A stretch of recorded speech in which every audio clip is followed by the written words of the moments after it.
Maka di tengah perjalanannya Allah Jalla wa'ala mengutus seorang malaikat, berkata kepadanya, hendak ke mana engkau wahai fulan?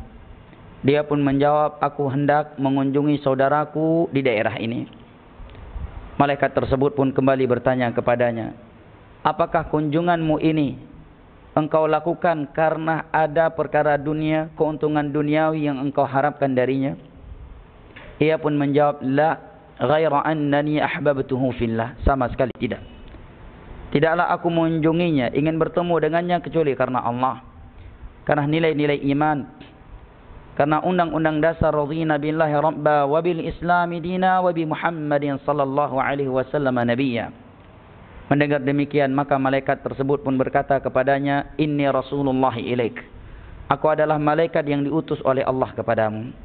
Fa inna Allah qad ahabbaka bima ahbabtahu fih. Sesungguhnya Allah Jalla wa Ala telah mencintaimu karena engkau telah mencintai saudaramu ini karena Allah Jalla wa Ala. Di dalam sebuah hadis yang diriwayatkan oleh Imam Al-Bukhari dan Muslim dari Abu Hurairah radhiyallahu anhu, Rasulullah sallallahu alaihi wasallam bersabda, sab'atun yudhilluhumullahu yauma la dhilla illa dhilluh.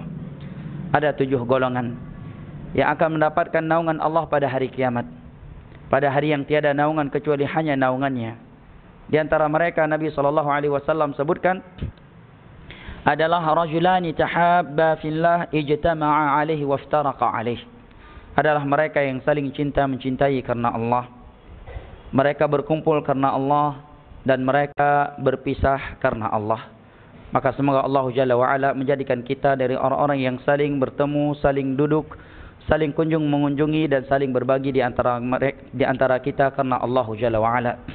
Karena bukan nasab yang mempertemukan kita di pagi hari ini. Tiada hubungan nasab saya dan antum semuanya. Saya orang Aceh, antum orang Medan. Tidak ada hubungan nasab antara saya dan jamaah sekalian. Tiada hubungan partai antara saya dengan jamaah. Kita juga tidak ada kaitan dengan suatu organisasi. Tidaklah kita bertemu dan berkumpul saat ini kecuali insya-Allah karena Allah, di jalan Allah, dalam rangka tawasi bil haq wa tawasi bis sabar di antara kita. Sungguh benar apa yang Allah Jalla wa Ala katakan di dalam surat Al-Isra. Inna hadzal Qur'ana yahdi lillati hiya aqwam wa yubashshirul mu'minina alladhina ya'maluna as-salihati anna lahum ajran kabira. Sesungguhnya Al-Qur'an ini akan menyeru, menuntun kepada sesuatu yang lebih sempurna, yang lebih kuat. Kata Al-Imam Asy-Syanqiti, gurunya Syekh bin Baz dalam kitabnya Adwaul Bayan ketika menafsirkan ayat ini, kata beliau, di antara buktinya adalah di mana persaudaraan yang dibangun di atas nilai-nilai Al-Quran itu jauh lebih erat daripada persaudaraan yang dibangun di atas nasab semata. Ikhwanil kiram wa akhwati al-karimat, ibu bapa, saudara dan saudari yang saya cintai dan muliakan, rahimani Allah wa iyyakum wa baraka fikum.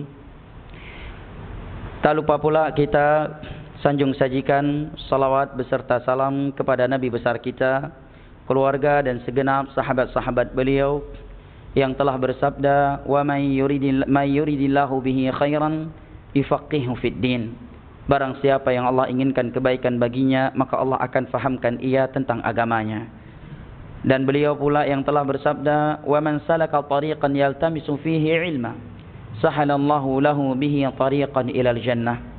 Wa majtama'a qaumun fi baitin min buyutillah yatluna kitaballah wa yatadarasunahu fima bainahum illa nazalat alaihim as-sakinah wa ghashyatumur rahmah wa hafathumul malaikah wa dzakarahumullahu fi man 'indah. Dan barang siapa yang menempuh sebuah perjalanan dalam rangka menuntut ilmu agama, niscaya Allah akan mudahkan baginya jalan menuju syurga. Hadis yang seperti ini jamaah dimuliakan Allah, hendaknya kita hadirkan ke dalam hati kita di saat langkah-langkah kita ini sudah mulai berat untuk kita angkat ke majelis ilmu agama. Terkadang syaitan membenturkan waktu untuk menuntut ilmu agama dengan hal-hal yang lainnya yang sebenarnya masih bisa kita tunda dan kita pertemukan. Maka hadirkan hadis-hadis Nabi yang seperti ini. Apalagi jika sebuah majlis yang terkadang syaitan mengesankan perjalanan ini cukup jauh. Ya. Ngapain jauh-jauh kali? Dengar rekaman pun bisa. Ya. Maka Nabi SAW menyatakan, wa man salaka tariqan yaltamisu fihi ilma. Barang siapa yang menempuh sebuah perjalanan dalam rangka menuntut ilmu agama, niscaya Allah akan mudahkan baginya jalan menuju syurga. Enggan menuntut ilmu agama, maka maknanya enggan dituntun ke syurga. Wa majtama'a qaumun fi baitin min buyutillah yatluna kitab Allah wa yatadarasunahu fima bainahum illa nazalat 'alaihimus sakinah. Dan tidaklah ada sebagian manusia berkumpul di rumah Allah mempelajari agama Allah sesama mereka, mereka akan turun untuk mereka sakinah ilahi.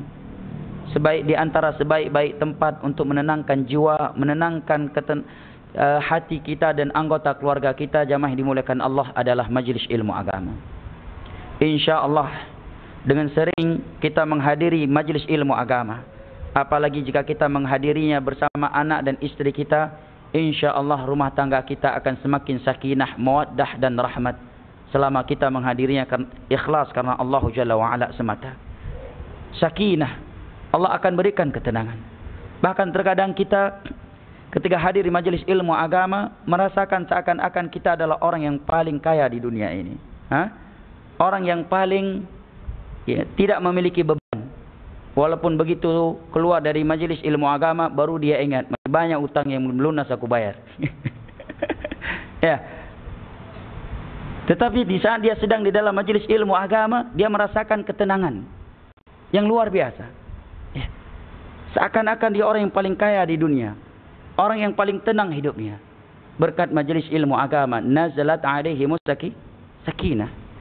Oleh karenanya di masa dahulu para presiden itu hadir di majelis ilmu agama untuk menenangkan jiwa mereka. Ya. Dari beban-beban yang sudah memberat mereka, gelisah, galau atau beban hidupnya. Seperti Harun ar-Rasyid, seorang khalifah, presiden di masa itu. Seringkali beliau menghadiri majelis Taus atau Waqi' bin Jarrah, seorang ulama yang hitam pekat, dan disebutkan mulut beliau muncung ke depan dan budak sahaya.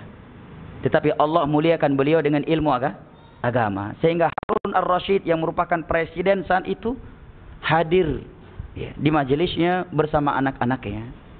Kenapa? Karena dia adalah seorang khalifah yang memahami keutamaan majelis ilmu agama. Apalagi jika majelis ilmu agama itu di dalam rumah Allah. Nazalat alaihimus sakinah. Allah akan turunkan mereka sakinah ilahi. Oleh karena ya jamaah dimuliakan Allah, walaupun terkadang kitab yang dibahas adalah sebuah kitab yang kita sudah menamatkannya mungkin belasan kali sudah, dengan ustadz yang sama, di masjid yang sama, tetapi setiap kali kita menghadirinya, setiap kali itu kita mendapatkan sakinah ilahi yang baru. Betul enggak? Ya. Berbeda dengan perkara dunia. Kalau kita mau traveling ke suatu tempat, apabila tempat yang kita tuju tersebut adalah tempat yang telah kita datangi puluhan kali, pasti kita akan bosan. Kita tidak akan merasakan sesuatu yang baru.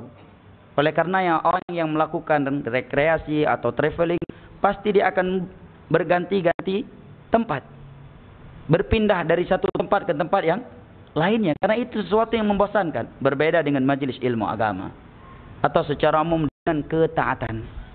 Majelis ilmu agama yang kita hadiri saat ini adalah majelis ilmu agama yang mungkin telah kita hadiri 20 tahun yang lalu, atau sebagiannya 15 tahun yang lalu. Ya. Walaupun dengan ustaz yang sama, dengan kitab yang sama, dengan masjid yang sama, tetapi setiap kali kita menghadirinya kita sakinah. Karena berita dari Nabi SAW, nazalat alaihimus sakinah, akan turun untuk mereka sakinah ilahi.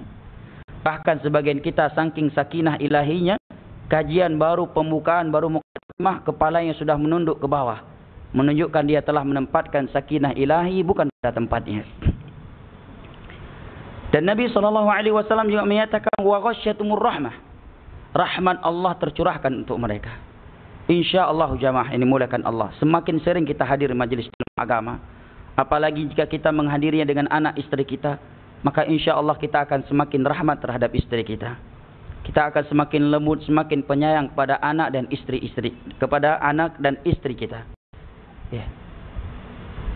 Tetapi kalau kita sudah lama mengaji, ngajinya udah lama, kenal sunnah udah lama, tetapi masih tetap keras sama anak istrinya, kurang setia dengan anak istrinya, suka marah-marah, masih suka main pukul, berarti ada yang enggak benar selama ini jamaah. Pada kajian kita, baik niat kita yang tidak benar, ataukah materi ilmu yang disampaikan yang tidak benar, perlu kita koreksi. Apakah semakin kita mengaji, kita semakin lembut dengan anak istri kita, semakin penyayang kepada anak istri kita, orang tua kita, tetangga kita, sahabat kita, ataukah semakin keras? Kalau semakin penyayang, berarti selama ini kita benar sebagai penuntut ilmu agama. Selama ini kita benar sebagai orang yang menghadiri majelis ilmu agama di dalam rumah Allah. Wa ghasyiyatuhumur rahmah, rahmat Allah tercurahkan untuk mereka. Wa hafathumul malaikah, malaikat-malaikat Allah meliputi mereka. Subhanallah. Adakah majelis ilmu, majelis yang lebih mulia seperti ini jamaah? Majelis yang malaikat tidak hanya menghadirinya, tetapi juga meliputi orang-orang yang berada di dalamnya. Wa dzakarahumullahu fi man 'indah, dan Allah menyebut-nyebutkan mereka dengan pujian dan sanjungan di hadapan malaikat-malaikat yang ada di sisinya. Ikhwanil kiram wa akhwati al-karimat, ibu bapa, saudara dan saudari yang ana cintai dan hormati, rahimani Allah wa iyyakum wa baraka fikum. Insyaallah taala, sebagaimana yang telah antum ketahui semua, pada kali ini kita akan mengangkat sebuah materi. Apa materinya? Aku sudah pasti mati, masih pengin hidup ini, kata sebagian orang.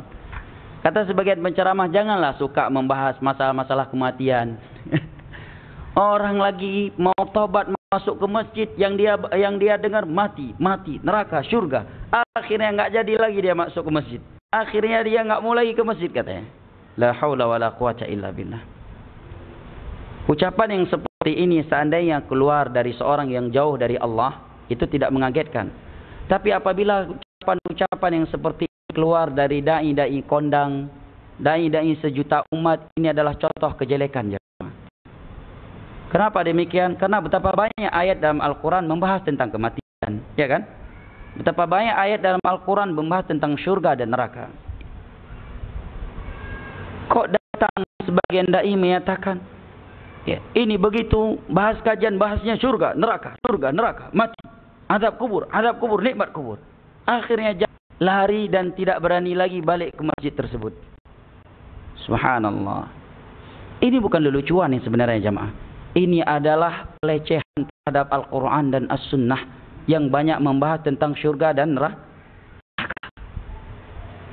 Nabi kita, seorang Nabi, seorang Rasul yang sudah dijamin masuk surga, Allah masih mengingatkan beliau tentang surga dan neraka. Apalagi kita. Nabi, seorang Rasul yang sudah diampuni seluruh dosa-dosanya. Apa kata Allah kepada Nabi kita? Innaka mayyitun wa innahum mayyitun. Wahai Muhammad, kamu akan mati dan manusia pun akan mati. Allah masih tentang kematian. Para sahabat masih diingatkan tentang kematian oleh Nabi dan Al-Quranul Karim. Maka kita yang bukan Nabi, bukan sahabat, bukan ulama, bukan pula orang saleh, bahkan kita adalah orang-orang yang berlumuran dosa, bergelimang dengan berbagai penyimpangan dan dosa kepada Allah, lebih membutuhkan kepada kajian-kajian dan ceramah-ceramah yang selalu mengingatkan kita tentang kematian jemaah. Dan seorang muslim dan muslimah, dia tidak akan sesak dadanya dengan mendengar pembahasan surga, neraka, mendengar pembahasan akhirat. Justru akan tenang hatinya, akan hilang beban hidupnya, akan ringan kepalanya ketika dia mendengar pembahasan surga dan neraka. Dia akan terhibur. Kesedihan yang sedang melandanya akan menjadi hilang, atau paling tidak akan mengecil. Keluh kesahnya akan berkurang dan bahkan akan hilang dengan dia mendengar dan mengingat tentang surga dan neraka. Jamaah yang dimuliakan Allah. Kita sebagai seorang muslim dan muslimah, hendaknya kita selalu mengingat dan mengenang untuk apa kita diciptakan oleh Allah. Kita harus selalu mengingat akan perjalanan sungguhnya sebagai seorang yang beriman kepada Allah dan Rasul-Nya. Dan harus selalu hadir di dalam hati kita akan perjalanan kita yang terakhir. Keadaan kita setelah kematian. Karena dengan mengingat kematian dan perjalanan yang masih begitu panjang dan mengerikan atau membahagiakan setelah kematian, kita akan terarahkan hidup kita di dalam dunia ini. Kita akan tahu apa yang harus kita lakukan selama di dunia ini. Dan kita akan selalu termotivasi dalam beribadah kepada Allah Jalla wa'ala. Karena terkadang sebagian orang yang mengaku muslim dan muslimah, tingkah laku atau gaya hidupnya mengesankan seakan-akan dia tidak beriman adanya Allah, adanya malaikat yang mencatat perbuatannya sehari-hari, adanya kematian, adanya alam barzakh, adanya hari kiamat, dan adanya syurga dan neraka. Itu yang terkesan dari gaya hidup dan tingkah laku sebagian orang yang mengaku Islam, yang mengaku beriman. Maka di dalam Al-Quran Allah Jalla wa'ala ingatkan kita, afahasibatum annama khalaqakum wa annakum ilaina la turja'un. Apakah kalian mengira bahwa kami menciptakan kalian untuk hal yang sia-sia, hanya untuk mengejar karir, mengejar jabatan, mengumpulkan harta benda, dan nilai-nilai dunia yang semu lagi menipu lainnya? Dan apakah kalian mengira bahwa kalian tidak akan kembali kepada kami untuk mendapatkan balasan dari kami atas apa yang telah kalian perbuat? Jamaah dimuliakan Allah, sejenak kita merenungi ayat ini. Di manakah Allah turunkan ayat ini, jamaah? Allah turunkan ayat ini di dalam kitab kita sebagai kaum mukminin. Ini ayat Al-Quran. Ini ayat Al-Quranul Karim turun kepada Nabi Muhammad, dibacakan oleh beliau kepada para sahabatnya. Dan Allah abadikan di dalam kitab sucinya sampai hari kiamat. Ini ayat turun bukan kepada orang-orang kafir semata. Ayat ini dibacakan oleh Nabi bukan kepada para. Ayat ini dibacakan oleh Nabi bukan orang yang 24 jamnya berzina, membunuh, berjudi dan melakukan dosa-dosa yang lain. Bukan. Ayat ini ada di dalam kitab Al-Quranul Karim. Dan ayat ini dibacakan oleh Nabi kepada para sahabatnya. Kalau orang kafir bertingkah laku yang mengesankan seakan-akan dia tidak percaya kepada hari kiamat, sehingga dia selalu bermaksiat dan hidupnya tidak terikat dengan petunjuk agama, maka itu sesuatu yang mengejutkan bagi kita. Itu lumrah karena dia enggak punya iman. Tapi yang anehnya adalah apabila ada orang yang mengaku Islam, dia beriman kepada Allah, dia beriman rukun-rukun iman, dia beriman adanya surga dan neraka, tetapi gaya hidupnya, cita-citanya, dan tingkah lakunya di dunia ini seakan-akan dia tidak beriman adanya surga dan neraka. Dan terkadang hal yang seperti itu ada pada diri kita masing-masing, jamaah. Dan dan bila apabila sekian detik saja kita hidup seperti itu, pola pikiran seperti itu, kemudian kematian datang, maka apa jadinya kita, jamaah dimuliakan Allah? Ini ayat, jamaah yang dimuliakan Allah, ada di dalam kitab kita. Nabi kita dibacakan oleh beliau kepada para sahabatnya dan kepada kaum muslimin oleh para sahabatnya. Afa hasibtum annama khalaqnakum 'abathan wa annakum ilaina la turja'un.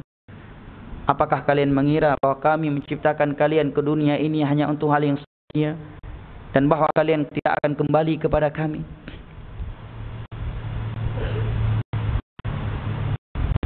Ketika berita Nabi SAW wafat,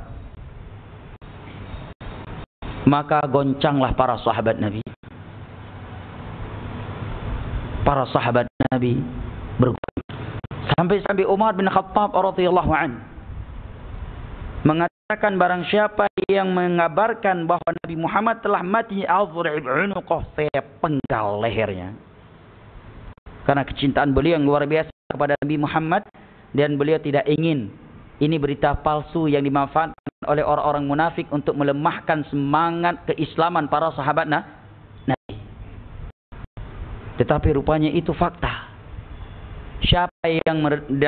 Siapakah yang mengokohkan kembali keimanan para sahabat Nabi? Seorang sahabat yang dikenal lembut kehidupannya. Seorang sahabat yang dikatakan oleh Aisyah radhiyallahu anha, idza qara'a al-Qur'an akhadhahu al-buka. Setiap kali baca Al-Quran beliau menangis. Jangan dijadikan imam, wahai Rasulullah.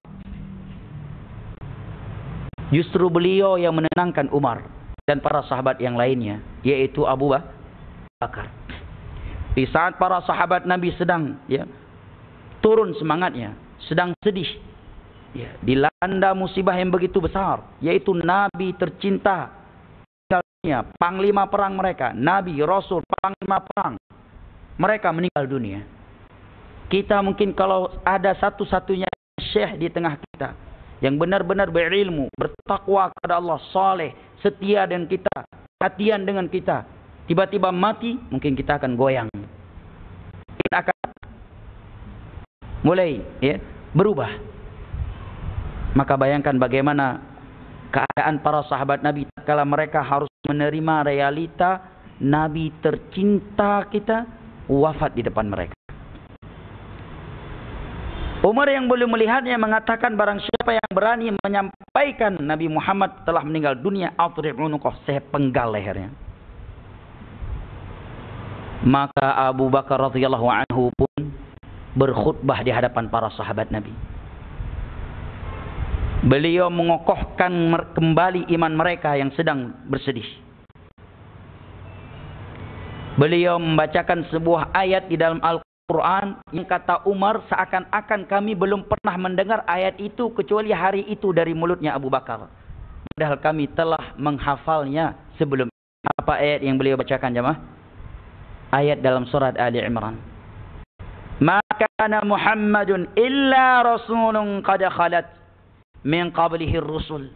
Afa in mata aw qutila anqalabtum ala aqabikum. Tidaklah Muhammad itu kecuali seorang rasul yang telah ada rasul-rasul sebelum dia. Mereka semua meninggal. Apakah apabila dia mati kalian akan murtad kembali? Atau ia terbunuh kalian akan murtad kembali? Dibacakan oleh Abu Bakar. Setelah beliau membacakan ayat ini, maka beliau menyatakan, man kana ya'budu Muhammadan fa innahu qad mat. Wa man kana ya'budullah fa innal hayyul ladzi la yamut. Barang siapa yang selama ini beribadah karena Muhammad, maka Muhammad. Tetapi barang siapa yang beribadah kepada Allah, maka Allah maha hidup dan tidak akan mati. Maka kembali para sahabat Nabi bersemangat dalam beribadah, semangat dalam berjuang, berjihad. Maka mereka kembali semangat dan bersatu padu berjihad melawan Musailamah Al-Kadzab yang mengaku sebagai Nabi dan memiliki pengikut 40.000 orang kurang lebih dari negeri Yaman. Kali iman mereka oleh Abu Bakar dengan khutbah beliau yang singkat, padat dan luar biasa di atas. Jamaah ini dimuliakan Allah. Hal yang seperti ini mesti menjadi prinsip kita dalam kehidupan. Siapapun kita. Kita seorang ustaz, seorang santri, pedagang, petani, pengusaha, ASN. Hal yang seperti ini harus selalu hadir di dalam. Karena dengan kita mengingat kematian dan perjalanan yang masih begitu panjang dan mengerikan atau membahagiakan setelah kematian, kita akan selalu semangat beribadah kepada Allah Jalla wa'ala.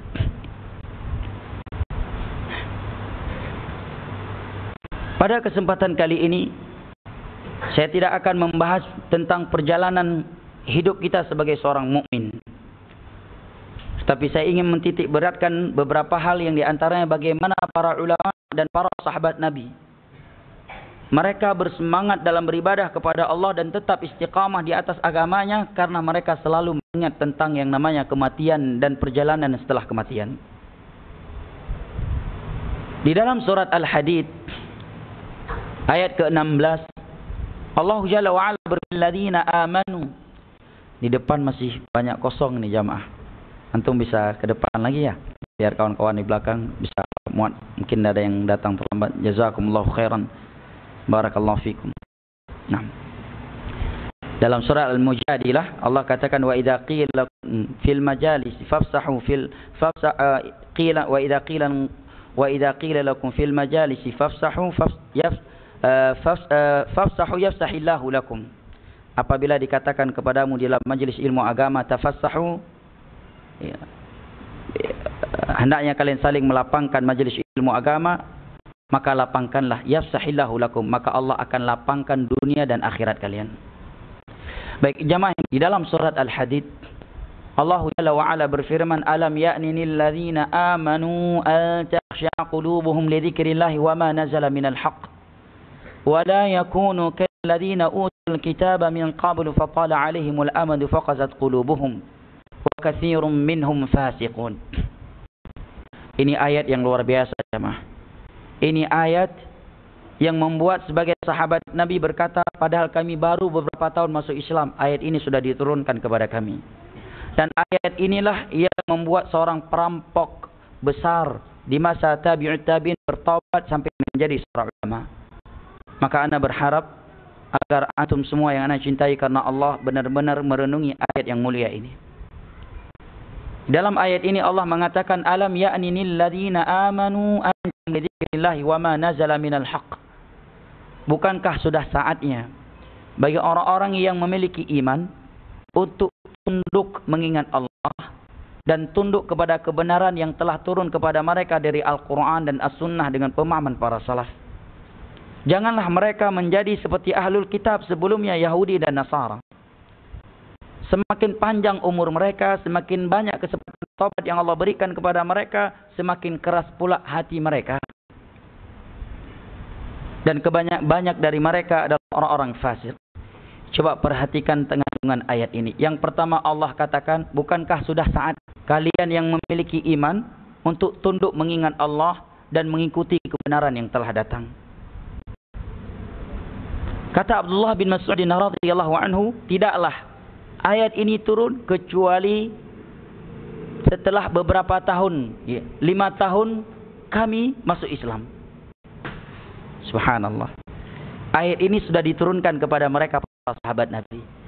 Lalu bagaimana dengan kita? Sejak lahir kita udah Islam ya mah. Maka bukankah kita lebih layak untuk dikatakan sudah saatnya Anda ingat Allah? Kok justru kita yang lahirnya semenjak lahir udah Islam, nunggu umur 60 baru dikatakan. Ya, nunggu 60 ya, diingatkan sudah saatnya kamu beribadah. Sudah saatnya kamu kembali kepada Allah. Para sahabat baru beberapa tahun masuk Islam sudah Allah katakan seperti itu. Bukankah sudah saatnya kalian mengingat Allah Jalla wa ala, wahai orang-orang yang beriman, mengikuti kebenaran yang telah Allah turunkan kepada kalian? Ini yang pertama. Yang kedua kata Allah, janganlah kalian yang memiliki iman itu seperti Yahudi dan Nasara. Kalau ada orang lain yang memberi nasihat kepada kita dengan bahasa yang seperti itu, kira-kira antum tersinggung? Hah? Tersinggung kita. Ya. Bukan hanya tersinggung, bahkan akan tersungging. Gimana tersinggung? Ada orang kasih nasihat ke ente, ente itu hidup di dunia ini jangan kayak Yahudi dan Nasrani ente. Tersinggung enggak? Tersinggung kita, ya kan? Tapi ini ayat Al-Quran jemaah. Kalian yang beriman itu hidupnya jangan kayak Yahudi dan Nasrani.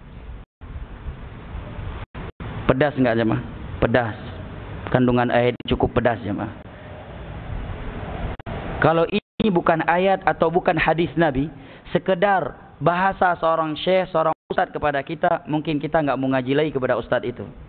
Kok seperti itu bahasanya? Kok pedas sekali nasihatnya? Mungkin kita akan baper, tersinggung. Ya. Ada kawan kasih nasihat, ente kan beriman. Ya kalau ente beriman hidup di dunia ini, ente jangan kayak Yahudi dan Nasara. Gimana? Ya. Mungkin kita akan berkata, emang saya pembunuh, saya pemain judi, emangnya saya bandar, narkoba. Mungkin kita akan berkata demikian. Tetapi ini ayat jamaah dalam Al-Quran, kitab suci kita. Ayat ini turun kepada Nabi Muhammad, beliau bacakan dalam solat-solatnya. Beliau bacakan juga kepada para sahabatnya, para ulama dahulu membacakan ayat ini kepada murid-murid mereka. Benar-benar saleh, luar biasa. Yang ketiga Allah katakan, فَطَالَ عَلَيْهِمُ الْأَمَدُ فَقَسَتْ قُلُوبُهُمْ. Ahlul kitab itu semakin panjang umur mereka, semakin banyak Allah berikan kepada mereka, semakin keras pula hati mereka kepada Allah. Ini harus kita koreksi diri. Harus kita koreksi diri kita jamaah. Semakin mengaji, hati kita semakin lembut atau semakin tidak. Semakin bertambah umur kita, semakin disiplin tahajud kita, ataukah semakin berkurang? Bacaan Al-Quran kita semakin sering, ataukah semakin berkurang? Atau bahkan dalam seminggu kita tidak pernah menyentuh Al-Quran. Atau jangan-jangan dalam 1 bulan kita tidak pernah menyentuh. Dan kita tidaklah mengaji yang seperti ini jamaah kecuali untuk beramal. Untuk apa kita ngaji setiap pagi, setiap sore, setiap malam, setiap ahad? Kalau tahajud kita juga belum enggak bertambah menjadi semakin disiplin. Amalan kita tidak semakin bertambah. Tidaklah kita menuntut ilmu kecuali untuk beramal saja. Ini ayat luar biasa jemaah. Bukankah sudah saatnya bagi orang-orang yang beriman untuk tunduk mengingat Allah, tunduk kepada kebenaran yang Allah turunkan kepada mereka, dan janganlah mereka yang hidup seperti Yahudi dan Nasara. Semakin panjang umur mereka, semakin banyak kesempatan taubat yang Allah berikan kepada mereka, semakin keras pula hati mereka. Jangan sampai jamaah dimuliakan Allah, semakin lama kita mengaji, justru semakin jarang kita menangis dalam salat tahajud. Berarti ada yang salah pada diri kita. Mestinya semakin senior kita dalam kajian, dalam sunnah, semakin sering kita menangis dalam salat. Semakin sering kita menangis dalam sujud. Semakin gemar bersedekah. Semakin gemar baca Al-Quran. Semakin sering melakukan silaturahim dengan kerabat-kerabat kita. Semakin bagus akhlak kita. Semakin bersyukur kepada Allah, zuhud di hidup kita. Dan seterusnya dari kebaikan-kebaikan yang ada. Sebagaimana kehidupan para sahabat Nabi. Mereka yang paling senior, mereka yang paling bertakwa kepada Allah. Contohnya Khulafa Ar-Rasyidun. Mereka yang paling duluan ngaji sama Nabi. Maka mereka pun menjadi orang yang paling berilmu dan paling bertakwa kepada Allah. Lah sebagian kita hari ini, yang paling semangat belajar, yang paling semangat beribadah adalah yang paling junior ngaji. Yang paling seniornya udah cukup dengan pahala onta merah kayaknya. Nasihat buat saya pribadi dan kita semua. Karena memang tiada kebaikan pada pertemuan kita kalau kita tidak saling menasihati di antara kita. La khayra fi katsirin min najwahum illa man amara bis sadaqatin aw ma'rufin aw islahin bainan nas. Tiada kebaikan pada kebanyakan pertemuan-pertemuan mereka itu. Kecuali pertemuan-pertemuan yang di dalamnya ada ajakan kepada hal yang ma'ruf, mengislahkan di antara manusia dan mengajak manusia untuk bersedekah. Ini nasihat dimuliakan Allah dan antum semua. Coba kita sesekali duduk merenungi perjalanan kita di atas sunnah ini. Berapa tahun kita sudah mengenal sunnah, mengenal tauhid, mengenal sunnah? Berapa tahun kita sudah hijrah? Coba kita bandingkan dengan saudara-saudara kita yang mungkin baru setahun hijrah. Mana yang lebih banyak ibadahnya? Mana yang lebih semangat hadir majelis ilmu agama? Mana yang lebih semangat bersedekah? Mana yang lebih kamis? Mana yang lebih semangat baca Al-Quran? Kalau junior kita lebih semangat, berarti kita bermasalah. Ya. Ada hal yang harus kita luruskan, ada hal yang harus kita koreksi, jemaah. Abu Bakar menjadi orang terbaik bukan semata-mata karena beliau yang paling duluan beriman. Tetapi karena beliau yang paling pertama beriman dan yang paling banyak amalannya. Bahkan ketika Nabi menyatakan siapa yang hari ini, tiada satu pun yang menjawab kecuali Abu Bakar. Siapa di hari ini di antara kalian yang memerdekakan budak sahaya? Tiada yang menjawab kecuali Abu Bakar. Bahkan ketika Nabi menganjurkan para sahabat untuk bersedekah, maka Umar langsung berpikir, ini kesempatan aku mengalahkan Abu Bakar. Maka Umar pun datang membawa setengah hartanya untuk diletakkan di jalan Allah. Begitu Umar datang, rupanya Abu Bakar sudah duluan datang membawa seluruh hartanya di jalan Allah. Sehingga Nabi berkata kepada Abu Bakar, "Madza tarakta li ahlik?" Wahai Abu Bakar, apa yang engkau sisakan untuk keluargamu kalau seluruhnya engkau serahkan di jalan Allah? Kita jangan 1 juta infak 1 tahun masih kita ingat-ingat. Ya, hanya 1 juta infak sekali lupa ustaz atau panitia kajian negur kita, udah baper kita. Hanya 1 juta infak hanya karena sekali pendapat kita nggak didengar atau pakai, langsung pensiun dini dari sedekah. Abu Bakar membawa seluruh. Maka Nabi bertanya, apa yang kau tinggalkan untuk keluargamu? Maka Abu Bakar menjawab, taraktuhumullahu wa rasulah. Yang aku tinggalkan untuk keluargaku adalah Allah dan Rasulnya. Karena Rasul adalah menantu beliau. Oleh karena para ulama menyatakan tidak boleh seseorang menginfakkan seluruh hartanya.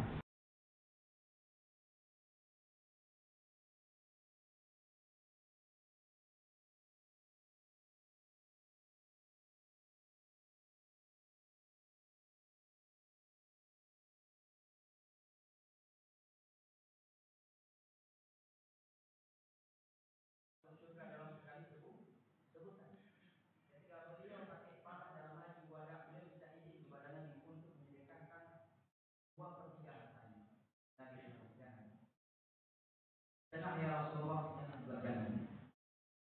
Sepertiga ya Rasulullah, maka kata Nabi. Syekh Utsaimin keliru kalau ada orang yang menyatakan wasiat yang paling bagus itu adalah sepertiga. Lah. Tapi yang tepat wasiat terbanyak itu hanya boleh sepertiga. Itu bahasa yang tepat kata Syekh Utsaimin. Kita kembali lagi kepada pembahasan di atas jamaah. Abu Bakar menjadi orang terbaik bukan semata-mata karena beliau yang paling duluan ngaji, tetapi karena beliau yang paling duluan mengaji, yang paling banyak amal solehnya, yang paling banyak perjuangannya bersama Nabi. Semenjak beliau kenal Nabi sampai wafat beliau setia dengan Nabi. Ada orang yang bisa setia seperti Abu Bakar jamaah. Di saat Nabi menjadi wanted penduduk Mekah. Siapa yang bisa menggorok leher Nabi dan membawa kepalanya kepada tokoh-tokoh Arab akan dihadiahkan 100 ekor onta termahal. Dan Abu Bakar diajak oleh Nabi untuk menemani perjalanan pelarian Nabi dari Mekah ke Madinah. Berjalan kaki, naik turun gunung, melewati padang pasir, di malam hari, di siang hari yang terik, dan di sebagian perjalanan lainnya Nabi menggunakan onta. Kira-kira kalau orang yang enggak ikhlas dan setia mau kayak gitu jamaah?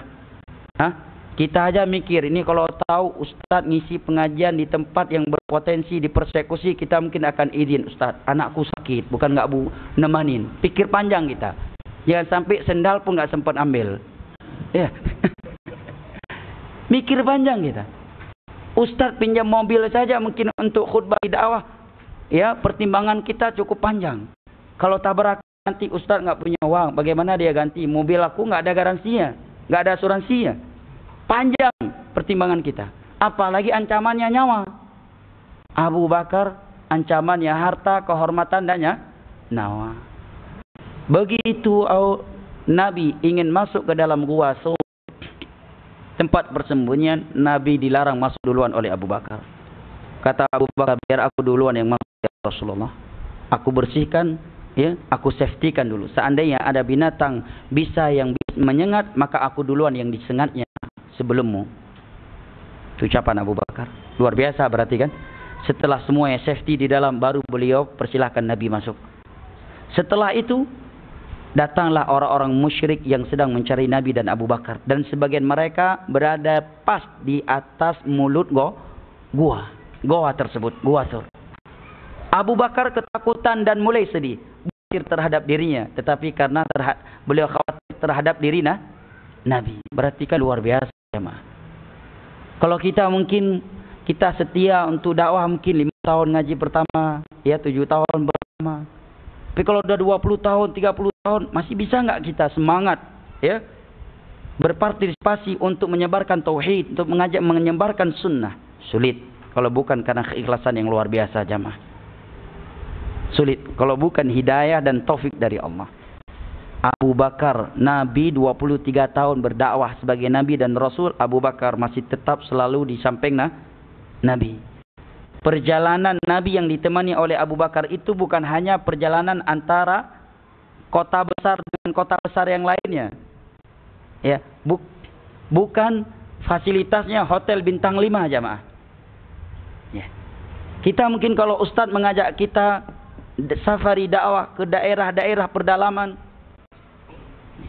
kita mungkin agak sedikit malas, sedikit enggak semangat. Ya. Tidak demikian dengan Abu Bakar radhiyallahu anhu. Alhasil ana ingin mengingatkan diri ana jamaah dimuliakan Allah dan antum semua, bahwa para sahabat Nabi yang menjadi orang-orang terbaik mereka itu bukan semata-mata karena duluan ngaji, tetapi karena duluan ngaji dan juga ibadah biasa. Ikhwani al-kiram wa akhwati al-karimat rahimani Allah wa iyyakum wa baraka fikum. Kita kembali kepada ayat ke-16 dari surat Al-Hadid tadi. Yang Allah katakan, bukankah sudah saatnya orang-orang yang beriman itu tunduk mengingat Allah dan tunduk kepada kebenaran yang Allah turunkan kepada mereka, dan janganlah mereka hidup seperti Yahudi dan Nasara. Semakin banyak kesempatan taubat yang Allah berikan kepada mereka, semakin keras pula hati mereka. Sekarang kita jamaah dimuliakan Allah, berapa sering sudah kita naik turun pesawat, alhamdulillah kita masih selamat. Berapa sering sudah kita mengalami insiden lalu lintas, alhamdulillah kita masih selamat. Allah telah menegur kita dengan tsunami, gempa bumi, ya, dan berbagai musibah yang lainnya, dan sampai hari ini kita masih selamat jamaah. Bukankah ini kesempatan taubat yang Allah berikan kepada kita agar kita memperbanyak amal soleh kita? Ayat ini jamaah dimuliakan Allah terdengar oleh seorang perampok besar di masa tabi'in yang bernama siapa? Fudail bin Iyad. Di masa itu orang jangankan punya masalah dengan Fudail bin Iyad, diintimidasi dengan nama Fudail bin Iyad saja udah gemetar dia. Jadi bukan kaleng-kaleng preman. Kulapor kau sama Fudail bin Iyad, bergetar orang. Ciut dia. Itu Fudail bin Iyad sebelum hijrahnya, perampok padang pasir. Suatu ketika beliau sedang merampok, memanjat suatu tembok. Terdengar oleh beliau ayat ke-16 dari surat Al-Hadid. Beliau pun langsung jatuh. Kenapa enggak ada suara? Bisa? Putus-putus ya, taruh di atas. Baik. Beliau pun jatuh dan seketika itu beliau bertaubat nasuha kepada Allah. Apa yang beliau lakukan begitu beliau hijrah? Apakah langsung dakwah ke sana sini 3 hari, 10 hari, 40 hari, 50 hari langsung begitu? Sehingga ketika beliau sudah berdakwah 5 bulan atau 6 bulan langsung jadi ulama? Lah. Apa yang beliau lakukan? Beliau meninggalkan daerah Masjidil Haram. Ngapain di Masjidil Haram? Cuma jauhlah bayan saja? La. Beliau berada di dalam Masjidil Haram, ilmu duduk bersimpuh di hadapan para ulama yang mengajar dalam Masjidil Haram saat itu, dan memperbanyak ibadah. Dan disebutkan hampir setiap kali beliau salat, beliau menangisi dosa-dosanya dahulu, sehingga beliau menjadi ulama. Tidak ada di panjang sejarah seseorang semata-mata dengan taubatnya dari masa lalunya yang gelap, langsung jadi ulama tanpa belajar. La. Innamal ilmu bitta'allum. Ilmu itu hanya diperoleh dengan belajar. Kalau enggak belajar, walaupun dia sudah hijrah 60 tahun, enggak akan bisa menjadi seorang ulama. Jangankan jadi ulama, menjadi orang yang paham bahasa Arab aja tidak akan bisa. Kalau enggak belajar. Maka apabila seorang itu bertobat dan dia sebelumnya public figure dalam sebuah maksiat, dia jangan disuruh dakwah, tapi disuruh belajar dan ditutupi aibnya masalah lalu. Nah, jamaah yang dimuliakan Allah, para sahabat Nabi SAW, mereka menghibur diri mereka, memotivasi diri mereka dalam beribadah kepada Allah dan berjuang di jalannya adalah dengan mengingat kematian dan perjalanan setelah kematian. Itulah yang membuat mereka selalu semangat beribadah kepada Allah. Sebagai contoh jamaah, seorang sahabat yang bernama Abu Dujanah. Pernah dengar cerita tentang Abu Dujanah? Dalam riwayat As-Sahih dari Abu Hurairah radhiyallahu an dalam perang Uhud. Di saat kaum mujahidin dalam perang Uhud dibagi-bagikan butir kurma untuk mereka makan, maka Abu Dujanah pun mendapatkan bagiannya, beberapa butir kurma, dan sudah beliau genggam. Dan bisa kita bayangkan bagaimana rasa lapar orang yang sedang jihad, ya kan? Perang itu bisa berhenti karena makan minum. Dan tentara nggak akan mungkin kuat perang kalau tanpa ada makanan dan minuman. Di saat beliau sudah menerima beberapa butir kurma, maka beliau bertanya kepada Rasulullah, "Ya Rasulullah, in qutiltu fa aina ana?" Wahai Rasulullah, seandainya aku mati dalam perang ini kali ini, di manakah tempatku? Lihat bagaimana rindunya para sahabat Nabi untuk bertemu dengan Allah Subhanahu wa taala. Wahai Rasulullah, seandainya aku mati dalam perang ini, di manakah tempatku? Kalau kita yang ikut bantu jihad bersama Nabi, mungkin akan Allah. Seandainya nanti kita selesai perang ini dan sudah sampai ke Madinah, berapa biji PL yang dikasihkan untukku? Mungkinkah tenderku dimenangkan? Mungkinkah saya akan diangkat sebagai ketua masjid, ketua Baitul Mal, kepala dinas ini, kepala dinas itu? Yang ditanyakan oleh Abu Dujanah, "Ya Rasulullah, in qutiltu ana fa aina ana?" Kalau aku mati di sini hari ini dalam perang Uhud ini, di manakah tempatku wahai Rasulullah? Maka Nabi pun menjawab, "Fil jannah."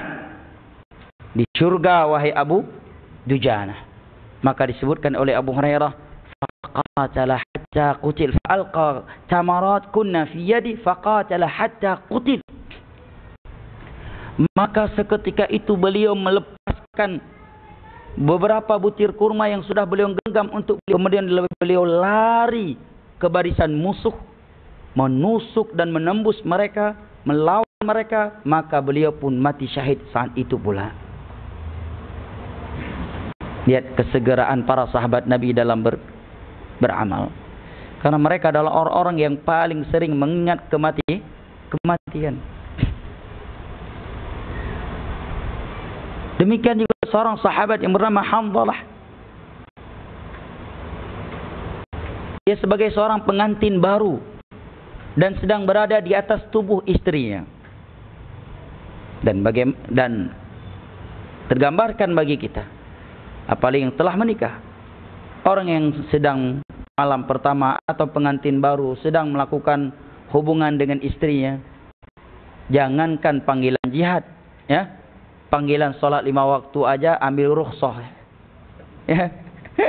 apalagi yang penting bukan syirik dan bid'ah. Jamaah tinggal sekali 2 kali biasa itu. Datang syubhatnya. Di saat beliau mendengar panggilan jihad untuk Uhud, maka beliau meninggalkan istrinya dan berangkat dalam keadaan masih junub, belum sempat mandi junub jamaah. dan beliau mati syahid pula dalam peperangan itu. Maka sampailah kepada keluarganya dan beliau merasa bagaimana gitu. Suaminya pergi dalam keadaan junub dan mati belum sempat mandi. Apa kata Nabi? Inna sahibakum hadza la tughassiluhul malaikah. Sahabat kalian ini dimandikan langsung oleh malaikat-malaikat Allah. Dalam Sahihul Bukhari dari Anas bin Malik radhiyallahu, ketika Abu Talhah, kata Anas bin Malik, dan beberapa sahabat lain berada di majlis khamar, dan khamar sudah dituangkan ke dalam gelas-gelas untuk mereka minum, karena saat itu khamar belum diharamkan secara totality, dan mereka belum sampai ayatnya belum sampai kepada mereka. Di saat mereka sudah memegang gelas khamar dan ingin meminumnya, tiba-tiba ada seorang laki-laki datang dan berteriak, tadi malam Allah telah menurunkan ayat pengharaman khamar secara totality kepada nabinya. Maka seketika itu para sahabat melepaskan gelas khamar yang telah mereka genggam untuk mereka minum, memecahkannya, dan bahkan Abu Talha berkata kepada Anas, "Qum ya Anas, fa'ahriq wa Anas stok khamar yang di dalam gudangnya." Kalau kita gimana? Ya, sesuatu yang tadinya memang halal dan sudah menjadi konsumsi kita sehari-hari dan sudah di tangan. Tiba-tiba ada yang bilang, itu haram. Diteriak dari jauh. Ayat tadi malam udah turun tentang haramnya itu. Mungkin kita akan pura-pura nggak dengar, ya kan? Kita habisin ya dulu nih yang terakhir. Begitu datang orang tersebut marah-marah, kita akan beralasan, aku nggak tahu, Le. Aku kira kau panggil untuk gotong royong tadi. Rupanya haram ini ya. Nggak jelas sekali suara kau tadi. Mungkin kita akan bermain-main jamaah. Tapi lihat dengan Abu Talha dan para sahabat yang lainnya, seketika itu mereka lepaskan. Lah sebagian kita ngaji udah 12 tahun, rokok belum bisa buang. Ini lemah ya. Imannya benar-benar lemah. Udah belasan tahun ngaji.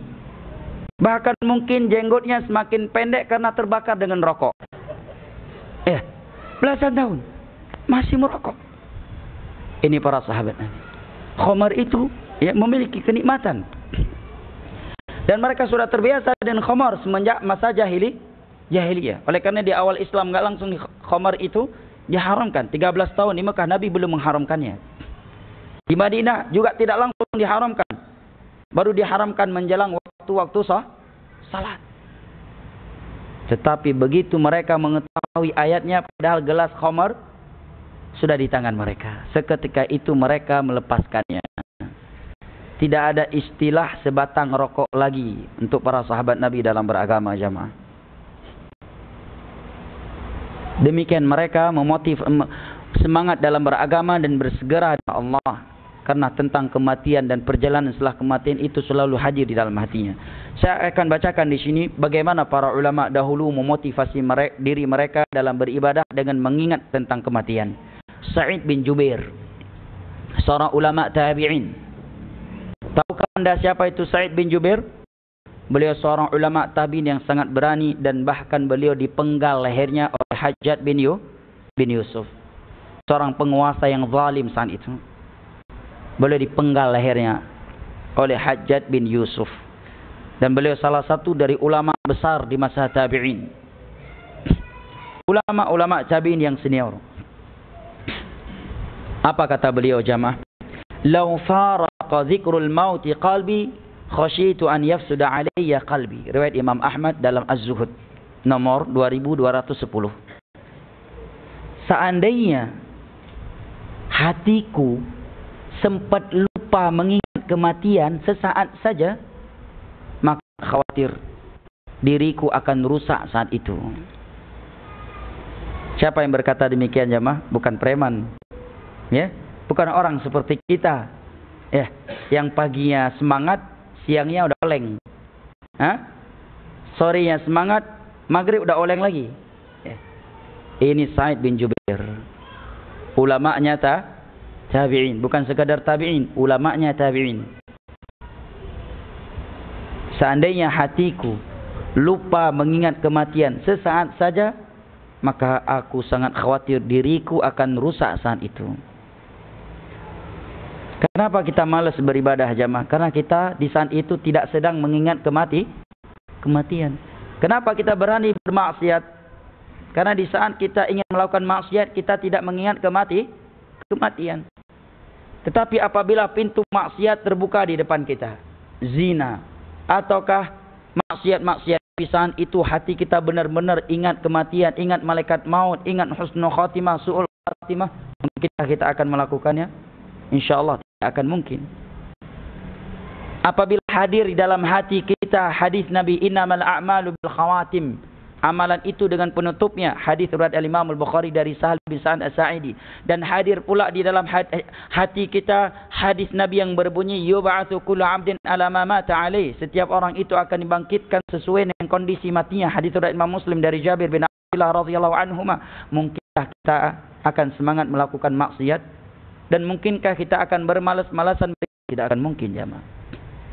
Baik kita yang masih muda maupun orang yang sudah tua.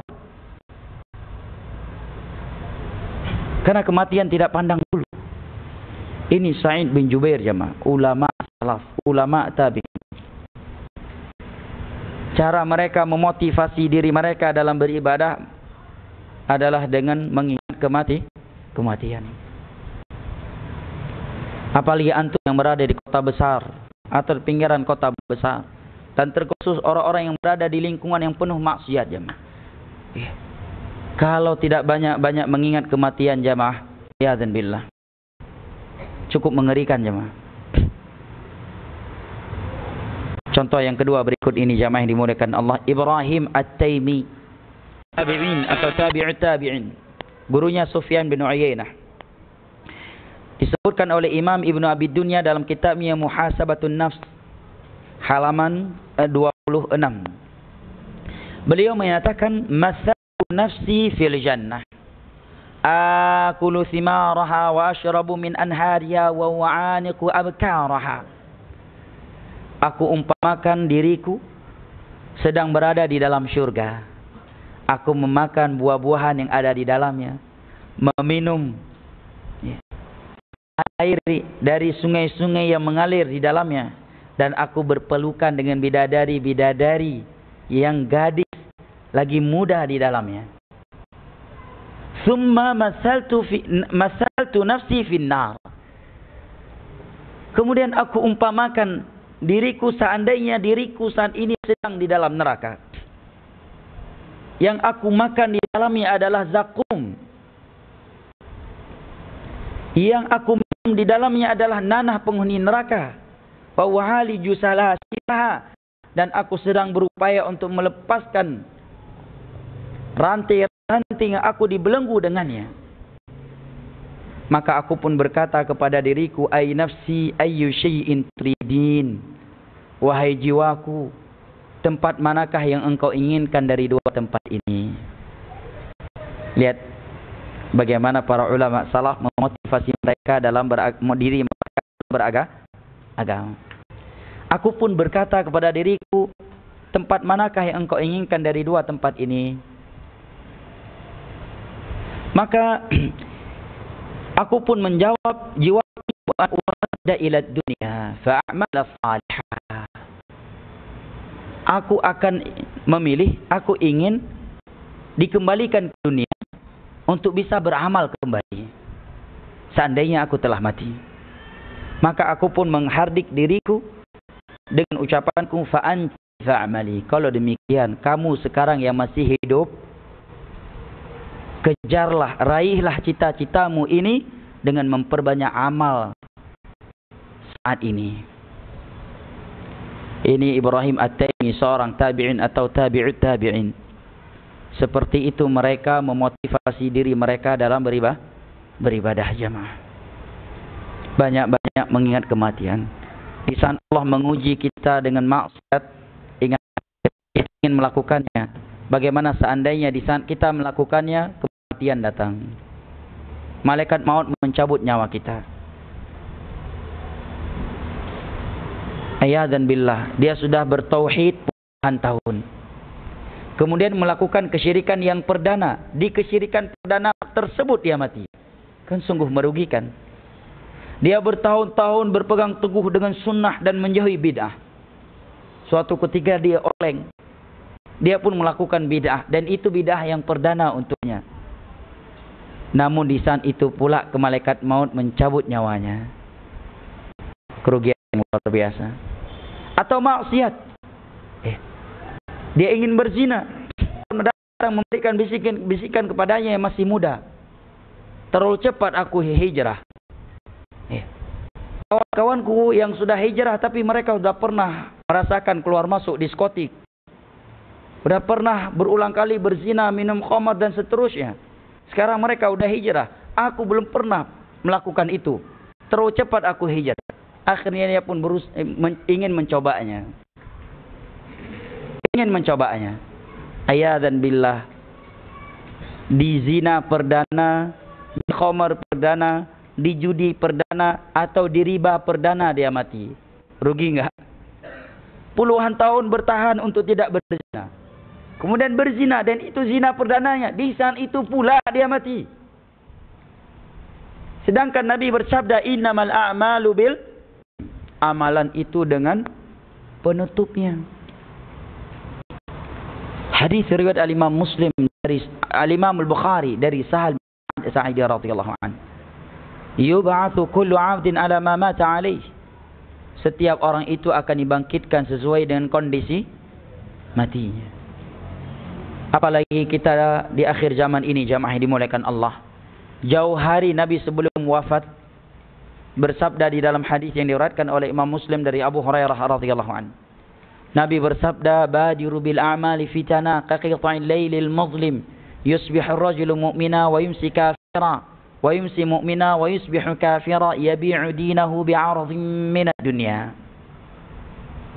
Segeralah kalian beramal di sebuah masa yang sudah penuh dengan fitnah, penuh dengan kesyirikan, asing tauhid sudah mulai asing, penuh dengan kebid'ahan. Ya, sudah telah ditinggalkan oleh mayoritas manusia. Bid'ah, maksiat bertebaran di mana-mana. Pintu maksiat jauh lebih banyak daripada pintu ketaatan. Segeralah kalian beramal di masa yang sudah seperti itu. Masa yang sudah seperti potongan-potongan malam yang sangat gelap. Bagaimana potongan malam yang sangat gelap, jemaah? Kita salah melangkah sedikit jatuh ke jurang. Salah melangkah sedikit kita akan disengat oleh binatang yang berbisa. Demikianlah pintu masa fitnah, jemaah. Salah melangkah kita jatuh ke syirik. Salah melangkah sedikit kita bisa jatuh ke dalam bid'ah. Sedikit salah melangkah kita bisa jatuh ke dalam maksiat. Menyatakan ada orang di pagi harinya masih beriman, tetapi di sore harinya dia sudah kafir. Dan ada pula orang yang di sore harinya masih beriman, tetapi di pagi harinya dia sudah kafir. Yabi'u dinahu bi'aradhin minad dunya. Dia menjual agamanya dengan secuil dari perkara dunia ini. Maka insya Allah dengan kita sering hadir majelis ilmu agama, jamaah yang dimuliakan Allah, kita akan selalu mengingat akan perjalanan kita yang sesungguhnya sebagai seorang yang beriman, akan kehidupan kita yang hakiki, dan akan selalu mengingatkan kita tentang kampung halaman kita yang abadi, yaitu akhirat. Kiranya ini yang dapat saya sampaikan pada kesempatan kali ini. Sisa waktu yang masih ada, saya persilakan jika ada kritikan, masukan atau hal lainnya yang ingin tulisan. Barakallahu fikum. Nah, jazakallah.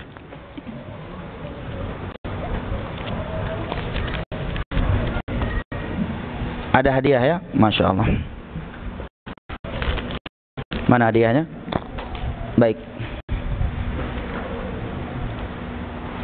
Ini apa nih, baju? Untuk mahan nggak ada wajah. Untuk muslimah ya, muslimah nggak dapat ya. Muslimah selalu di nomor 2 kan ya? Enggak, insyaallah. Baik, pertanyaannya jemaah yang dimuliakan Allah. Siapa nama sahabat Nabi yang tadi kita sebutkan di saat Nabi menyampaikan tentang syurga, maka dia pun melepaskan kurma yang telah dia genggam untuk ia makan? Belum sampai. Ya. Dia pun melepaskan kurma yang telah ia genggam, kemudian berperang hingga meninggal dunia. Baik, pertanyaan ini dijawab oleh jamaah yang paling jauh tempatnya, yang paling jauh pergi ke kajian ini. Siapa yang merasa paling? Dari mana antum? Dari Tungan. Jauh. Apa jawabannya? Abu Dujanah. Masya Allah. Pilih peci apa ini? Pastinya ini lebih gede memang. Masya Allah. Sudah nikah? Masya Allah. Allah yuzawijak mar'ah salihah. Semoga Allah memberikan untuk saudara kita yang jomblo ini istri yang salihah. Amin ya Rabbil Alamin. Semoga salah satu mereka adalah yang ada di belakang. Baik, pertanyaan berikutnya.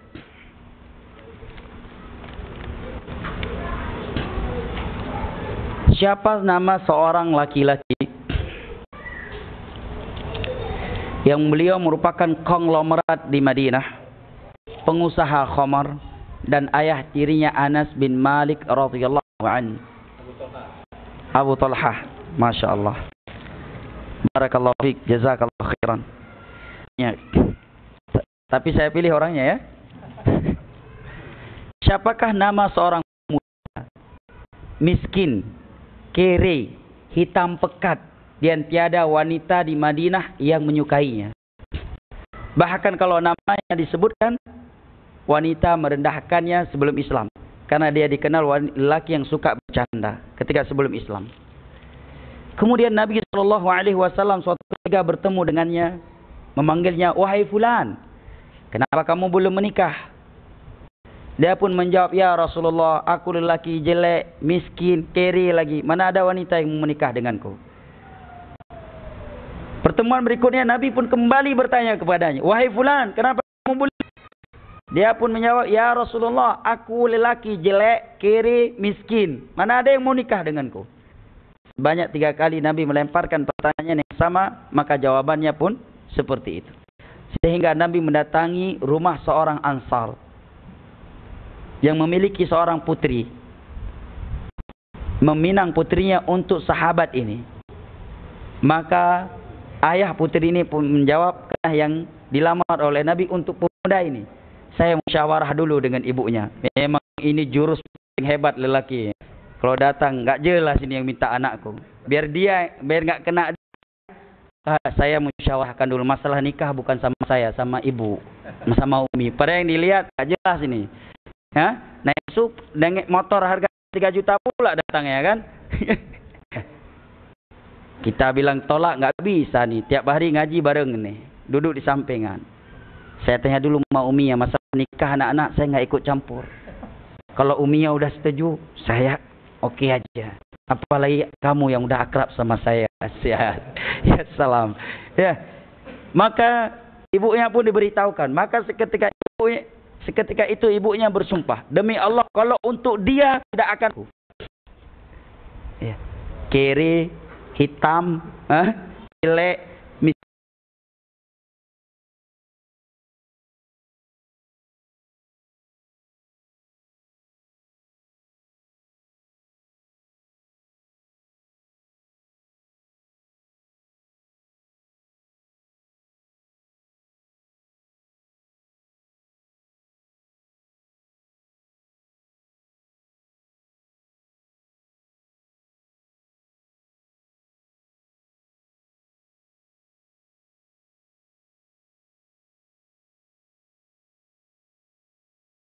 kayakanlah, sukseskanlah wanita ini.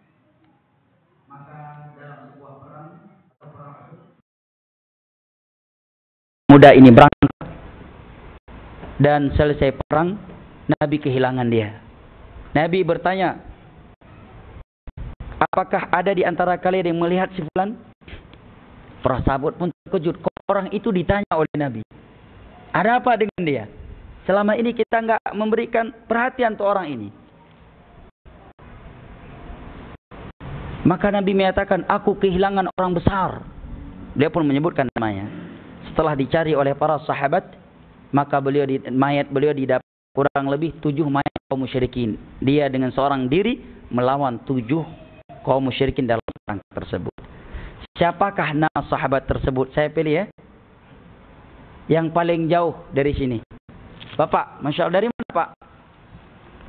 Dari? Hah? Dari mana? Tumbung. Dekatlah. Yang jauh, antum dari mana? Lubuk Pakam. Paling jauh. Sepakat jauh ya? Masya Allah. Apa jawabannya? Julaibib. Masya Allah. Jadi jomblo-jomblo yang masih ini banyak menghibur diri dengan cerita Julaibib ya. Tapi jangan pula bermodal kisah Julaibib ente lamaran orang. Hah? Jangan modal kisah Julaibib ente datangi rumah orang kaya, Pak saya mau nikah dengan anak bapak. Bapak nggak tahu kisah Julaibib. Julaibib itu pemuda hitam, pekat, kere, nggak punya keluarga besar. Tetapi diterima pinangannya. Ya, kalau orang tersebut berilmu mudah aja jawab iya. Julaibib pada rekomendasi dari Rasulullah. Ente rekomendasi dari siapa? Ustadz ente aja nggak merekomendasi ente. Misalkan. Pokoknya janganlah bermodal hadis Julaibib melamar anak orang. Tetapi hiburkanlah diri kita atau yang masih belum nikah dengan cerita Julaibib. Selama kita beriman, bertakwa kepada Allah, yakinlah Allah tidak akan menyia-nyiakan kita. Walaupun kita dianggap sebagai sampah masyarakat. Ingat itu. Selama kita bertakwa kepada Allah, Allah tidak akan menyia-nyiakan kita. Walaupun kita dianggap sampah di tengah-tengah masyarakat. Enggak masalah. Innahu may yattaqi wa yasbir fa inna Allah la yudhi'u ajral muhsinin. Barang siapa yang selalu bertakwa dan bersabar kepada Allah, maka Allah tidak akan menyia-nyiakan orang-orang yang berbuat baik. Wa may yattaqillah yaj'al lahu makhraja wa yarzuqhu min haitsu la yahtasib. Barang siapa yang selalu bertakwa kepada Allah, maka Allah akan selalu solusi dan rezeki dari sisi-sisi yang tidak pernah ia prediksi. Tapi sekali lagi kepada adik ananda-ananda kami jomblo, janganlah melamar anak orang bermodalkan hadis Julaibib. Jelas ya? Baik, pertanyaan berikutnya.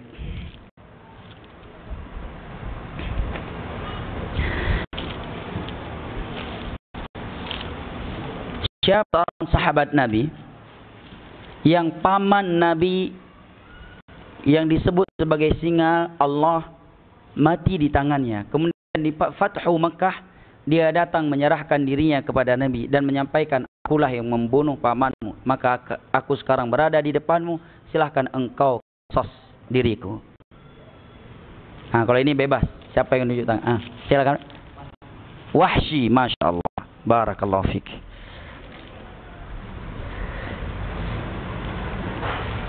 Hadiah berikutnya jamaah yang dimuliakan Allah. Siapa yang sudah poligami dalam majelis ini? Mana yang udah poligami? Masya Allah. Oh, udah, Masya Allah. Kasihkan. Barakallahu fiik.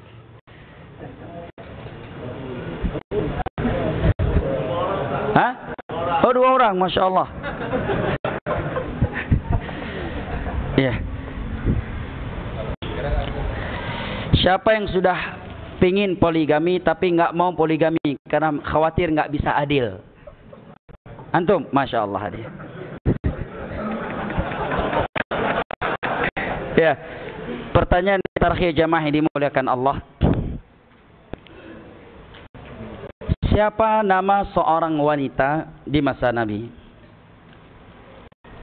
Yang mana ia salah satu dari wanita yang hijrah pada hijrah pertama kali dalam sejarah Islam dari Mekah ke Ethiopia untuk menyelamatkan agama mereka karena mereka disiksa habis-habisan ketika di Mekah oleh kaum musyrikin. Wanita ini salah satu dari sekian wanita yang hijrah bersama suami dan bayinya. Setelah sekian lama di Habasyah, Allah menguji keimanannya. Dia ditinggali oleh suaminya. Dalam sirah masyhur suaminya pindah agama bernama Ubaidullah bin Jahshin, tapi sebagian ulama mendhaifkan seluruh sanadnya. Sebagian ulama yang lain menyebutkan karena meninggal dunia.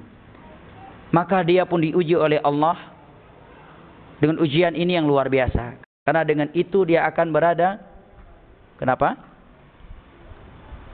Ya. Oh ya. Syafa'allah syifaan ajilan wa kamilan.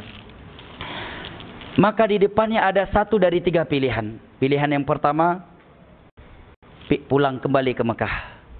Karena kalau dia pulang ke Mekah walaupun disiksa sama orang tuanya, tetap dia masih bisa makan dan minum dari orang tuanya. Namun sangat juga dikhawatirkan kalau sempat nggak tahan bisa kembali murtad. Pilihan yang kedua, ikut suaminya yang telah pindah agama. Walaupun kisah ini masyhur dalam sirah, sebagian ulama mendhaifkan sanadnya. Karena kalau dia ikut suaminya, dia masih bersatu sebagai seorang istri yang dinafkahi, yang diberikan makan. Maka dengan itu dia akan selamat dari kelaparan. Pilihan yang ketiga, dan ini yang paling berat, dia tetap bertahan di Ethiopia demi menyelamatkan agamanya, ketampangan dan kemudahan dari Allah. Sebagai seorang janda yang tidak memiliki penghasilan pribadi dan harus menghidupkan bayinya, maka Allah datangkan kemudahan untuknya dengan datangnya lamaran Nabi SAW kepada Raja Najasyi, yang meminta Raja Najasyi melamar wanita ini sebagai istri Nabi. Maka Raja Najasyi pun mengutus seorang utusan kepada wanita ini untuk melamarnya kepada Nabi SAW. Pertanyaannya, siapakah nama wanita tersebut dan berapa mahar pernikahannya? Kok ada yang tunjuk tangan? Berat dikit Hah? Dan beliau menjadi Ummul Mukminin. Nah, udah anak buka itu. Siapa? Ahsan. Lihat. Kemana? Syekh Google? Enggak. Ahsan. Namanya Ramlah bintu Abi Sufyan Ummu Habibah. Barakallahu fik. Jazakallahu khairan.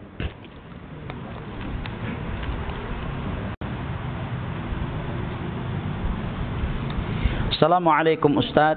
Waalaikumsalam warahmatullahi wabarakatuh. Saya punya kegiatan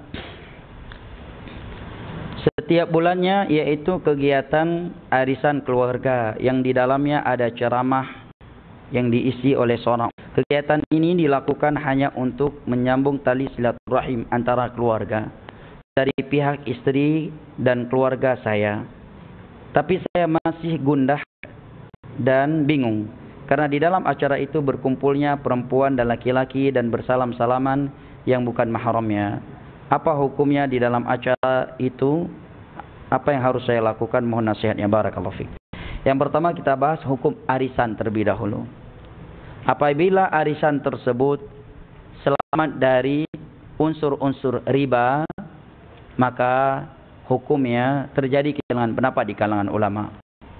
Sebagian ulama berpendapat boleh, seperti Syekh Utsaimin, dan menjadikannya sebagai solusi agar umat ini tidak melakukan peminjaman uang yang sifatnya. Sebagian ulama yang lain menyatakan lebih baik itu jangan, karena itu termasuk bermudah-mudahan dalam utang, dan juga dikhawatirkan apabila yang ikut arisan tersebut meninggal dunia, ya, dan dia telah mengambil bagian dari itu dan tiada yang menutupinya. Tapi sebagian ulama yang lain menyatakan itu menjadi utang yang akan dibayar oleh ahli warisnya. Al-muhim insyaallah tidak mengapa jika selamat dari unsur-unsur riba. Bagaimana arisan yang tidak sah? Arisan yang ada pengambilan manfaat di balik arisan tersebut. Karena arisan itu akad utang piutang. Kita baru nyetor 2-3 kali. Kemudian nama kita keluar, kita bisa menarik dengan jumlah uang yang kita belum menyetornya. Berarti otomatis dengan itu kita telah meminjam orang-orang lain yang ada di situ. Dan kaidah dalam utang piutang adalah kullu qardin jarra naf'an fahuwa riba. Setiap pinjaman yang ada pemanfaatannya itu adalah riba. Secara hadis, sanad hadis ini dhaif, tetapi memiliki hukum yang marfu'. Ini diucapkan oleh sahabat Abdullah bin Abbas radhiyallahu anhuma dan ijma' para ulama tentang kaidah ini. Dan ijma' salah satu dari landasan hukum dalam Islam. Contohnya apa? Yang narik buat makan-makan di rumahnya. Jadi anggota arisan lain senang dapat manfaat kan? Dia meminjamkan, tapi di saat penarikan arisan mereka dapat makan minum gratis. Ini arisan yang haram karena ada unsur riba, ada pemanfaatan di balik peminjaman. Kecuali solusinya mereka urunan lain khusus untuk makan minum.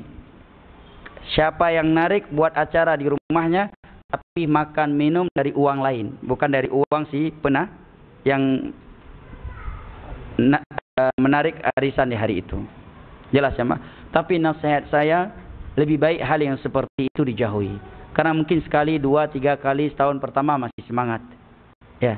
Tapi terkadang itu bisa memberatkan dan ujung-ujungnya si fulan juga mengeluarkan uang tambahan dari dirinya. Karena keumuman orang akan malu kalau makanan kurang cukup, ya, kurang sempurna arisan. Ya, tapi secara umum demikian. Wallahu taala a'lam bishawab. Ini yang pertama. Yang kedua, jadikanlah pertemuan yang seperti ini sebagai kesempatan untuk menyebarkan sunnah. Ya. Undang ya ustaz yang menyampaikan tauhid, menyampaikan sunnah, mengajar. Semoga yang seperti ini menjadi sebab anggota keluarga besar Anda mendapatkan hidayah. Karena enggak kita pungkiri jemaah, sebagian orang enggak mau menuntut ilmu agama karena di masjid. Begitu dibuat di rumah oleh saudaranya baru mulai mau. Begitu dia senang, maka setelah itu tidak perlu lagi kita suruh dia hadir majelis ilmu agama. Dia sendiri yang akan mencarinya. Dia sendiri yang akan mencarinya. Dan hukum asal dalam sesuatu adalah kebolehan. Yang berikutnya adalah masalah salaman tadi dengan yang bukan mahram. Ini perbuatan yang haram baik dalam baik dalam arisan maupun di luar arisan. Baik di dalam arisan maupun di luar arisan. Tidak memberikan efek kepada arisan. Jelas? Ya, haram dalam arisan dan haram di luar arisan. Tetapi jika dia lihat acara yang seperti ini justru pematerinya, ya, pemateri yang tidak di atas jalan yang benar, di situ justru banyak kemungkaran yang dilakukan dan sedangkan ia tidak mampu mengingkarinya, maka menjauhinya jauh lebih baik. Ya. Ayat dan hadis yang menerangkan kepada kita untuk menjauhi tempat-tempat yang bisa merusakkan iman kita, sesuatu yang sudah kita maklumi bersama.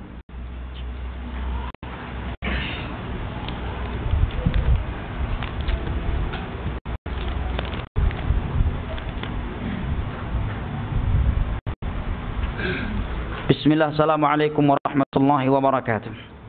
Waalaikumsalam warahmatullahi wabarakatuh. Apakah saat kita mati disesuaikan dengan apa yang kita lakukan atau sesuai kita? Ini pertanyaan yang saling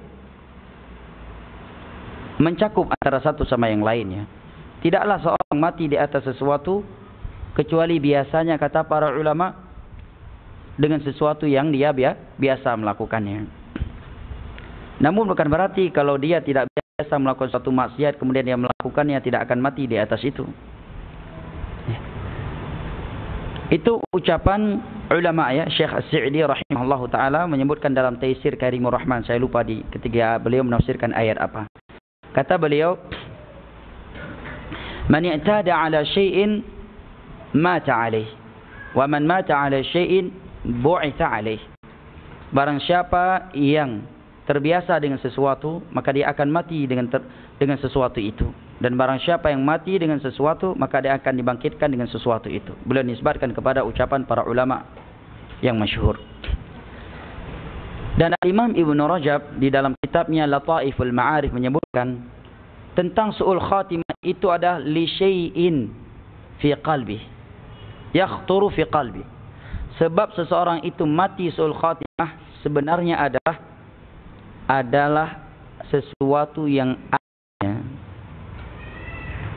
karena kondisi hati. Orang mati dalam keadaan sujud, bisa mungkin enggak dia mati su'ul khatimah? Mungkin enggak? Ustaz sedang ceramah, sedang naik mimbar, khatib Jumat, mati sedang berkhutbah. Secara zahir kita akan menilai semoga husnul khatimah. Tapi mungkin enggak dia di sisi Allah su'ul khatimah? Mungkin enggak? Mungkin. Kalau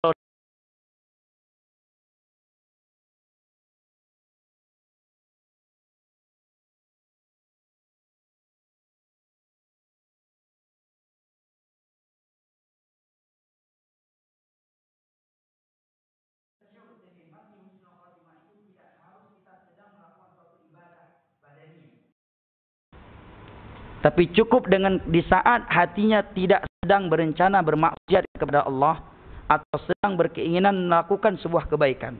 Itu sudah cukup sebagai husnul khatimah untuknya, walaupun dia belum melakukannya dengan badannya.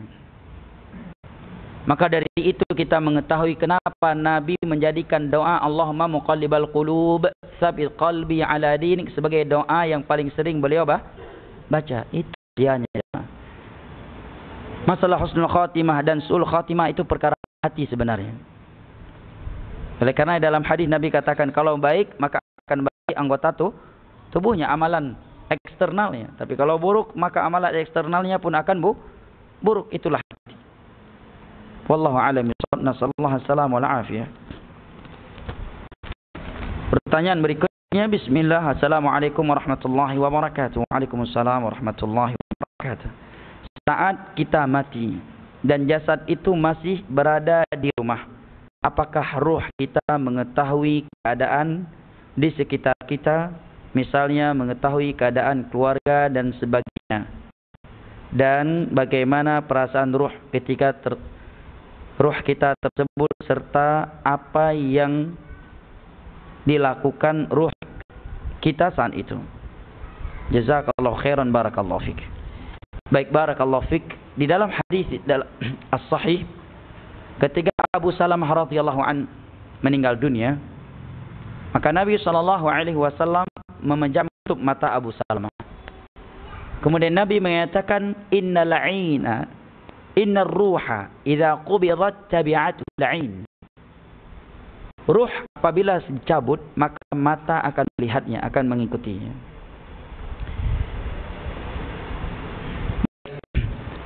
Dan perkara ruh, kenapa saya sebutkan hadis Abu Salamah dalam hal yang seperti ini? Ini menerangkan kepada kita bahwa ada perasaan bagi ruh dan badan yang berbeda, tetapi perasaannya sudah berbeda dengan perasaan orang yang belum mati. Ini yang pertama. Yang kedua, terkait perkara ruh, ini adalah perkara gaib. Kita tidak boleh membicarakan tentang ruh kecuali dengan dalil yang hadis Nabi atau ayat Al-Quran. Apa yang Nabi sebutkan ruh mengetahuinya, kita katakan dia mengetahuinya.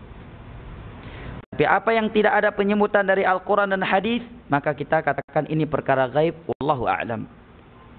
Hukum asalnya Allah katakan wa ma anta bimusmi'im man fil qubur. Engkau tidak mampu memperdengarkan orang yang telah dikuburkan. Apakah ruh ketika sudah dicabut dan jasad masih dalam rumah mengetahui apa yang dilakukan, apa yang sedang dialami oleh anggota keluarga? Wallahu a'lam bishawab. Ini perkara gaib, saya belum mengetahui ada hadis dalam hal ini. Tapi kalau kita lihat hadis Bara' bin Azib yang diriwayatkan oleh Imam Ahmad, hadis panjang yang menceritakan kondisi seorang mukmin dan kafir ketika ruhnya dicabut. Ruhnya itu dibawa ke langit sampai ke sisi Allah Jalla wa Ala. Kalau itu adalah ruh mukmin. Kemudian setelah itu diperintahkan malaikat untuk dikembalikan ruhnya ke dalam jasadnya. Sedangkan apabila ia adalah kafir, maka ruhnya ini dibawa ke langit, ditolak, dilemparkan kembali ke dalam jasadnya. Menunjukkan apa? Ruh yang sudah dicabut, walaupun jasadnya masih di dalam rumah, tapi ruh tidak lagi bersamanya. Namun apakah ketika dia diterbangkan, dinaikkan ke langit oleh para malaikat, dia mengetahui apa yang dirasakan oleh anggota keluarganya? Wallahu a'lam bishawab. Nabi menyebutkan kalau dia dikuburkan di saat mereka pergi meninggalkan dia, maka ruh mendengar, jasad dan ruh tersebut mendengar suara teropak, suara sendal-sendal mereka. Ini ada hadisnya. Maka kita katakan didengar, karena Nabi menyebutkan didengar. Tapi dalam hal-hal yang Nabi tidak menyebutkan ruh mengetahuinya, kita katakan ini perkara gaib, tidak boleh beranal, berlogika, ya, dan berasio di dalam hal ini. Wallahu taala a'lam bishawab. Baik, karena waktu telah habis, kita cukupkan sampai di sini. Lebih dan kurangnya saya mohon maaf. Mudah-mudahan Allah Jalla wa'ala yang telah mempertemukan kita di majlis ilmu yang mulia ini kembali mempertemukan kita di majlis ilmu agama yang lainnya dengan kondisi iman dan amal saleh yang lebih sempurna, dan di dalam syurganya pada hari kiamat kelak ma'an nabiyyin was-siddiqin wasyuhada'i was-salihin wa hasuna ulaika rafiqa. Amin ya rabb. Sallallahu ala nabiyyina Muhammad wa ala alihi wa sahbihi wasallam wa akhiru da'wana alhamdulillahi rabbil alamin. Subhanakallahumma wa bihamdik asyhadu an la ilaha illa anta astaghfiruka wa atubu ilaik. Wassalamualaikum warahmatullahi wabarakatuh. Dakwah setahun bersama. Ya. Jadi dakwah itu tanpa ada kalian tidak ada berarti.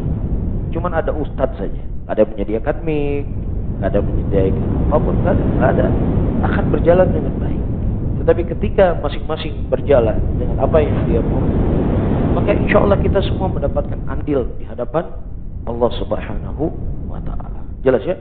Jadi yang berdakwah, saya nggak menyampaikan ilmu di majelis seperti ustadz-ustadz yang menyampaikan. Tapi ketika antum berta'awud, bekerja sama, ya, walaupun pekerjaannya cuma hal-hal yang mudah, insya Allah apa? Mendapatkan keutamaan yang sama. Alhamdulillah kita di Aceh sudah punya media-media dalam berdakwah. Ya, dan alhamdulillah banyak sekali manfaat yang didapatkan oleh muslimin dari media-media tersebut. Butuh ta'awun dari kita bersama. Akan bagaimana media-media yang sudah ada ini semakin baik dan semakin bisa dirasakan manfaatnya oleh saudara-saudara kita muslimin. Jadi siapa yang ikut membantu dan lain sebagainya dari media-media tersebut, insya Allah dia akan mendapatkan kebaikan yang sama seperti para pendakwah. Insya Allah Ta'ala ini akan menjadi pahala jariah untuk kita. Apabila setiap kajian yang di-live-kan melalui media Sunnah Aceh ini didengar oleh manusia dan menjadi sebab orang lain mendapatkan hidayah karenanya, maka pahala jariah tersebut akan tetap mengalir kepada siapa saja yang telah menjadi sebab tersebarnya ilmu agama melalui media ini, walaupun di antara kita telah meninggal dunia.